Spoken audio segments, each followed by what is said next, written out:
Hello everyone, this is Krishna Mukherjee from the Economic Times.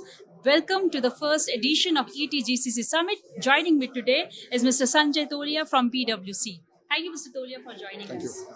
Yeah. So, how are you, and what's your some of the key observations over here at ETGCC Summit? I think it's been interesting to get so many diverse perspectives when you have people coming from different fields. It's been an eye opener. This is my first time, and GCC could probably provide such a large landscape. Was something which I got to see. That's really great. Thank you for that. So talking about the tax as a function, how do you see the role of tax as a function in GCCs in India? We have around 1700 or 1900 GCCs, but as a role, like tax is not playing a role currently. So how do you see this overall, thing taking shape? That's Krishna. That's a very interesting question, and that's very close to heart. So if you look at GCCs, maybe there are 1900 of them, and maybe 100 of them may have tax as a function, global tax, uh, uh, being done from the GCC, but the others have not yet brought tax there.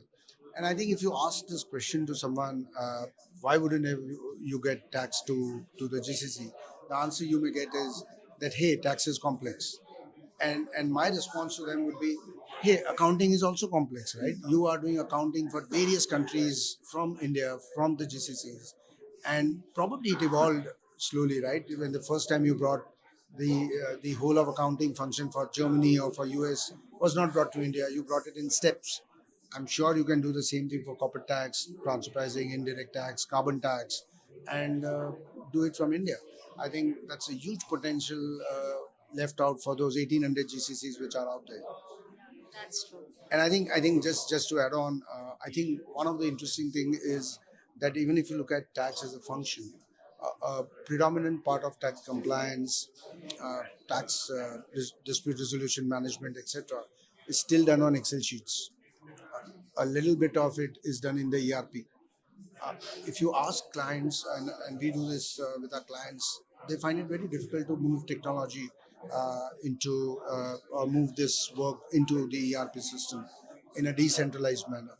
But just imagine 50 countries in the globe, you bring the tax function to India, how easy it would be to take it out from Excel to ERP system. So I think two things one is able to achieve. One is bring tax to a centralized function, and then also bring technology along with that. So I would just say the last point I would want to say is that few years back tax was seen as compliance, but today tax is reputation. Around the world, people would want to ensure that they are paying their fair share of taxes in every country where they operate. And that's the statement they would want to make to the world. And I think with that level of importance of the function for the audit committees, for the CEOs, I think it makes a lot of sense to get the attention and use GCC as an opportunity to do that. That's great. Different perspective coming from Mr. Tolia of PwC. Thank you so much. Thank you. Great connecting. Thank you.